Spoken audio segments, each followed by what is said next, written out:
Vous savez que depuis près d'un demi-siècle, le ministère des Affaires étrangères était logé auprès du port. Tout le monde se souvient des escaliers avec des trous. Vous avez vu aussi des flaques d'eau qu'il fallait enjamber pour venir au ministère. Depuis le 5 septembre 2021, le chef de l'État, son Excellence le général d'armée Mamadi Doumbouya, président de la République, en me nommant à ce poste, avait fait aussi autre chose. Non seulement il a donné des instructions sur sa vision dans le domaine des affaires étrangères, mais surtout il a dit que le logement de ce ministère, la localisation de ce ministère doit être digne de notre pays, puisque c'est la porte d'entrée de la République de Guinée. Et c'est lui-même, je peux le dire, c'est lui-même qui s'est impliqué dans l'achèvement rapide de ce bâtiment qu'il a mis à notre disposition. C'est le lieu de le féliciter et de le remercier. Aujourd'hui, c'est le visage du ministère des Affaires étrangères de la République de Guinée grâce au chef de l'État.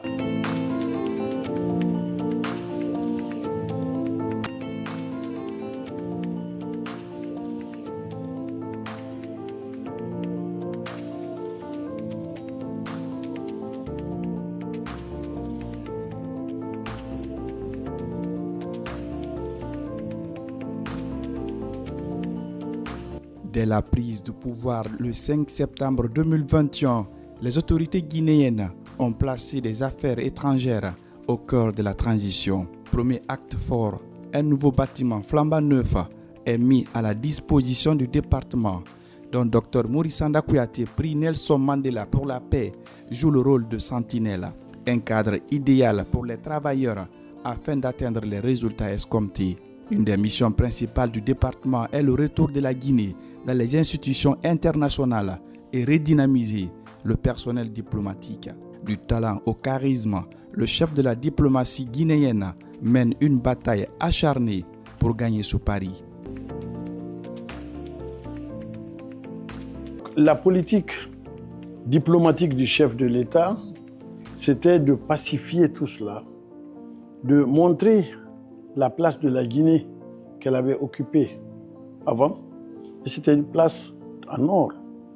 Essayer de reconquérir cette place, mais sans acrimonie, sans animosité, sans agressivité. Faire de la diplomatie avec le reste du monde pour que nos relations soient bonnes, apaisées, pacifiées et bénéfiques pour nous et pour le reste du monde. Ça, c'est la politique du chef de l'État. C'est ça qu'il a préparé, qu'il a présenté au ministre que je suis et qui m'a demandé de mettre en œuvre. Dieu merci, grâce à son programme, à sa vision, le monde aujourd'hui a un regard bienveillant, un regard de coopération avec la Guinée. À la prise de fonction de Dr Maurice Sanda Kouyaté, l'image des représentations diplomatiques de la Guinée à l'étranger était peu honorable. Grâce aux appuis du chef de l'État, les ambassades et consulats changent d'image.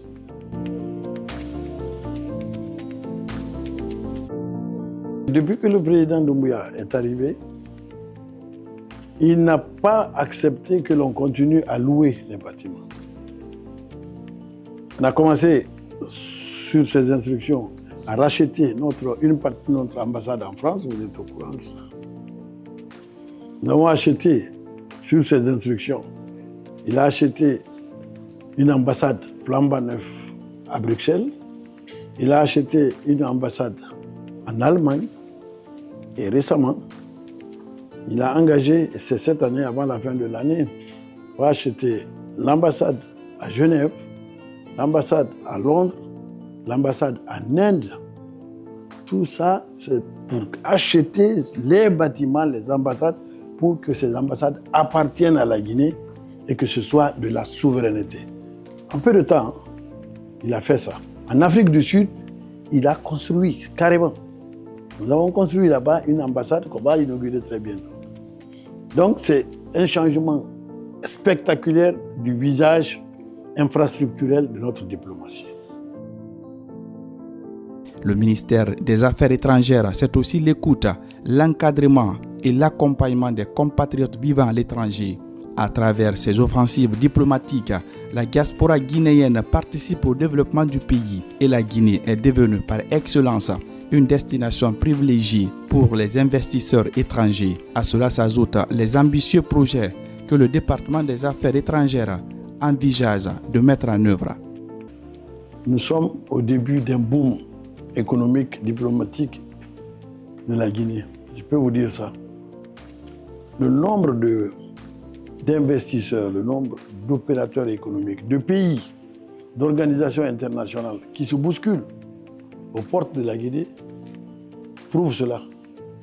Ensuite, il y a cette vision fantastique du chef de l'État qu'on appelle Simandou 2040. Parce que Simandou 2040, ce n'est pas un projet minier, comme les gens le disent. Non, c'est une vision du président de la République. Et c'est une colonne vertébrale de l'économie. C'est à partir de cette colonne vertébrale que le corps économique se construit. Avec les rails au milieu qui traversent la Guinée, des rails qui vont aller à partir du nord et puis du sud. Donc le pays est maillé, il y a un maillage du pays par le transport ferroviaire. Ensuite, vous avez vu les routes que nous sommes en train de faire. L'agriculture, l'industrie, la formation, tout ceci se retrouve dans ce programme Simandou 2040. Entourés des cadres chevronnés pour des résultats probants, ces soldats de la diplomatie guinéenne veillent à l'intégration sous-régionale de la Guinée. À date, les relations entre la Guinée et les autres pays africains sont au beau fixe.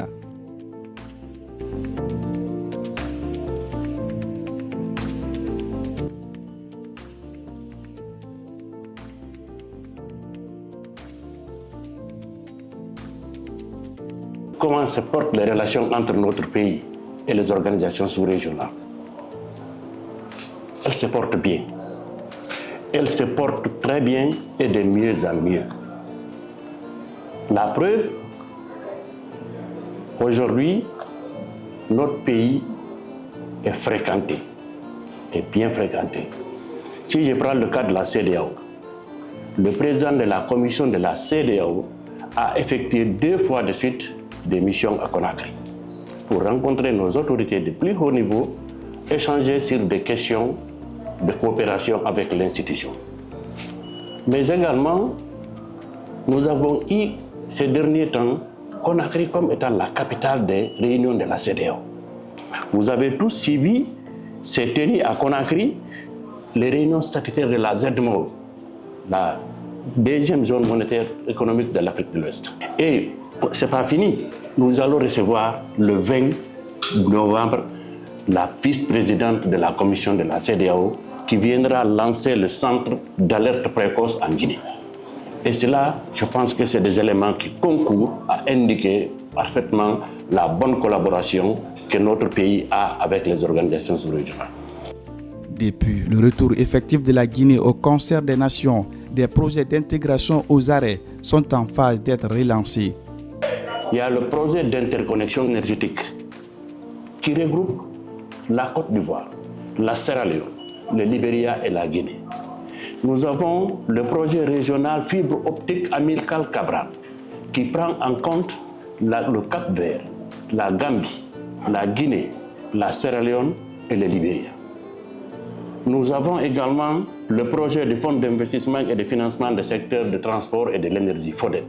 C'est un méga projet pour la sous-région qui va créer des routes entre les États, qui va créer des ouvrages de franchissement, qui va créer des centrales énergétiques qui vont prendre plusieurs pays en compte. Et la Guinée est dedans. Nous avons également le projet de promotion des modèles d'alimentation scolaire. Oui, la CEDEAO entend donner à tous les enfants de la sous-région un niveau d'alimentation équilibré. Et dans ce projet également, la Guinée est une partie prenante. Nous appliquons rigoureusement les dispositions des protocoles et de toutes les conventions de la CEDEAO. La Guinée n'est devant aucun tribunal pour le manquement d'une ou des obligations liées à notre appartenance à un accord, à une convention ou à un traité. Ça veut dire que nous sommes en train de le respecter.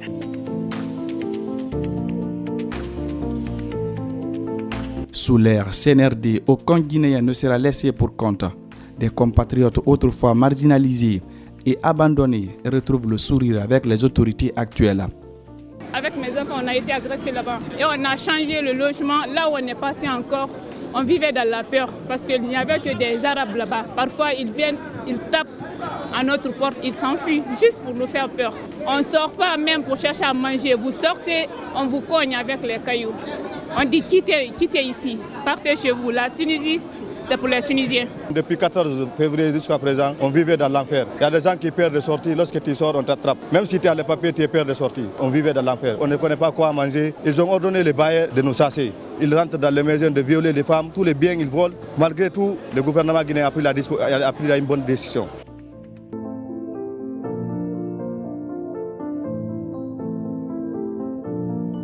Grâce aux mécanismes mis en place pour identifier, suivre et accompagner les ressortissants guinéens vivant à l'étranger. En 3 ans, des milliers de Guinéens sont secourus, rapatriés vers leur pays d'origine. Un objectif qui s'inscrit en droite ligne avec la vision du président de la République. Des résultats fruits de l'appui du chef de l'État et la ténacité des cadres du ministère des Affaires étrangères, de l'intégration africaine et les Guinéens établis à l'étranger.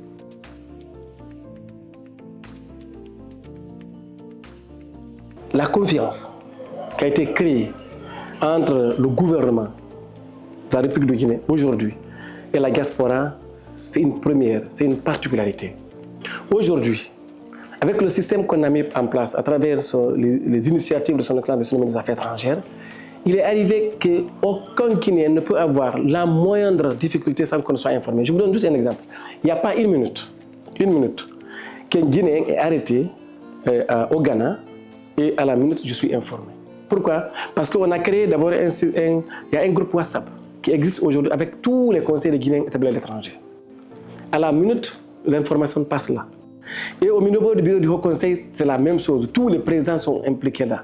Et les consuls sont dans ce groupe avec la venue du CNRD, sous le leadership de ce général d'armée Mamadi Doumbouya, qu'on a pu mettre en place ce Haut Conseil des Guinéens établis à l'étranger. Donc aujourd'hui, l'ensemble de la diaspora est structuré, organisé et travaille en étroite collaboration avec le département des Affaires étrangères, mais à travers nos missions diplomatiques. Les problèmes au niveau des pays hôtes sont gérés avec nos missions diplomatiques et les autres problèmes macro sont gérés directement avec le Haut Conseil à travers le ministère des Affaires étrangères, de l'intégration africaine et des Guinéens établis à l'étranger.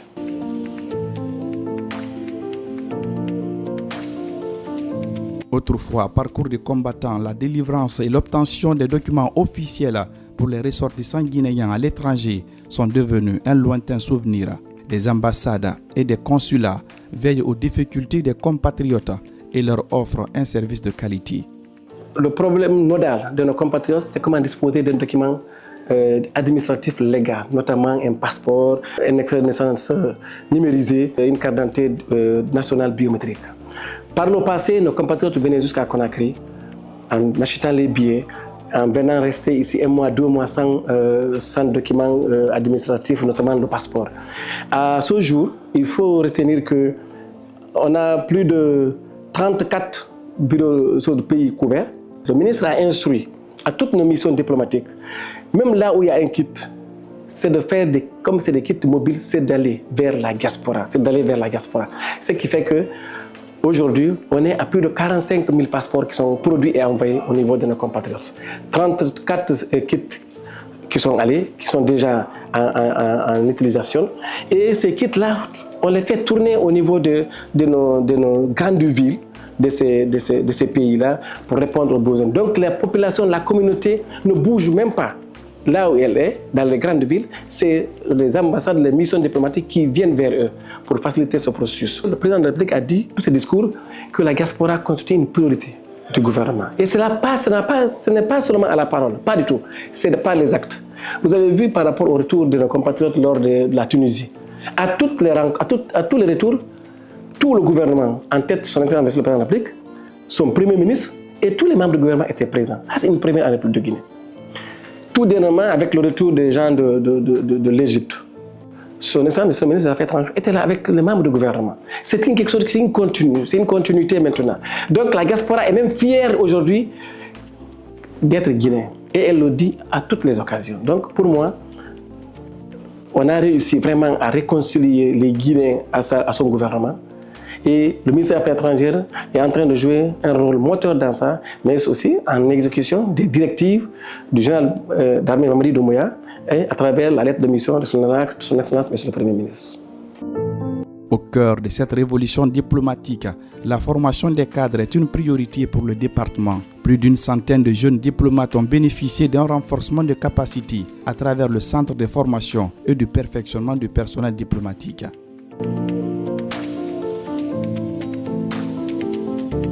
Vous allez bien? Voilà, le pays compte sur nous, hein? Ne vous découragez surtout pas. Venez, ce qu'on peut faire pour vous, on le fera. Parce qu'on sait qu'un jour, on sera remplacé par vous. Donc on a intérêt que vous soyez très bien formés. C'est comme ça qu'on peut faire avancer notre pays.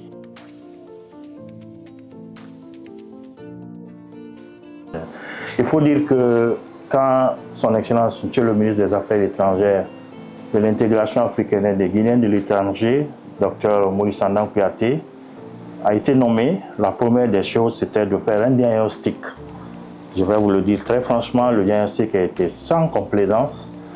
Et il s'est relevé à la suite du diagnostic que les cadres, quand je dis cadres, c'est non seulement au département central, mais aussi dans nos services extérieurs. Je veux parler de nos ambassades, de nos consulats généraux, de nos consulats et consulats honoraires. Donc, il s'est avéré que les cadres avaient un besoin en renforcement de capacité. Nous avons essayé de faire un tableau de bord, une espèce de banque de données où non seulement il y a d'abord les formations que les uns et les autres ont reçues à l'université, ensuite les besoins de formation qu'on peut donner à ces différents cadres. Donc cela est fait déjà à notre niveau, les thèmes de référence sont déjà avec nous, tout est identifié et on a commencé depuis longtemps ces différentes formations. Et en ce qui concerne spécifiquement les cadres dans nos missions diplomatiques, d'abord, une fois que la décision est prise, il y a des formations qui se font à notre niveau, mais une fois que la décision est prise par son Excellence Monsieur le Ministre pour nommer nos collègues dans nos services extérieurs, il y a une formation spécifique en prise de fonction et dans les domaines de la diplomatie. Ces cadres qui sont formés dans les différents domaines, que ce soit informatique, que ce soit dans le domaine de la diplomatie, dans le domaine des négociations, je pense que oui. Pourquoi? Parce qu'à chaque fois, vous êtes mieux informés d'ailleurs que moi, vous voyez à la télévision que les diplomates guinéens sont en train de drainer vers notre pays pas mal d'investisseurs dans le domaine minier, dans tous les domaines. Donc nous, je pense qu'on doit être fiers de ça, le ministère, toujours sur l'égide, sur les instructions de son Excellence Monsieur le ministre des Affaires étrangères, qui à chaque fois le dit, il faut faire en sorte que les cadres soient formés et bien formés. Des projets futuristes comme la maîtrise des langues étrangères par les diplomates guinéens et la certification du centre à l'échelle internationale sont des perspectives ambitieuses pour le centre de formation et de perfectionnement du personnel diplomatique. Notre objectif, comme on s'est rendu compte que ça demande beaucoup de moyens, c'est de faire en sorte qu'en 2025, que les moyens puissent être mis à notre disposition pour que le centre soit certifié. Quand on est certifié, je pense que ça a beaucoup d'avantages parce que ça nous permet d'être reconnus partout dans le monde et surtout, comme certains le font, de délivrer des documents comme des diplômes, des attestations reconnus dans le monde entier. Je pense que c'est extrêmement important, ça permet de donner de la valeur à nos diplomates. Vous savez que nous voulons, comme dans les autres pays, que les Guinéens soient dans les structures internationales. Pour cela, il y a des choses à faire, il y a des préalables. Et ces préalables-là, je pense à mon humble avis que la formation occupe la première place. À notre entendement, et selon les instructions du ministre, il ne peut pas concevoir qu'un diplomate ne parle qu'une seule langue, le plus souvent le français.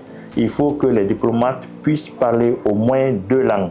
C'est pourquoi nous, à notre niveau, à partir du moment où son Excellence le ministre décide, nous, on applique.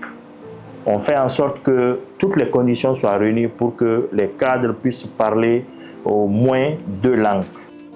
L'offensive diplomatique du ministère des Affaires étrangères a permis à la Guinée de soigner son image à l'international, attirer des investisseurs étrangers et d'impliquer la diaspora au développement du pays, comme pour dire que le changement de l'image de la Guinée passe forcément par la diplomatie. Donc les perspectives sont bonnes. Ce qui reste simplement, c'est les bénédictions. Nous devons prier Dieu que cette vision fantastique que le président nous donne et qu'il met en œuvre, qu'on puisse ensemble nous donner la main et travailler dans ce sens-là pour donner enfin à la Guinée une prospérité.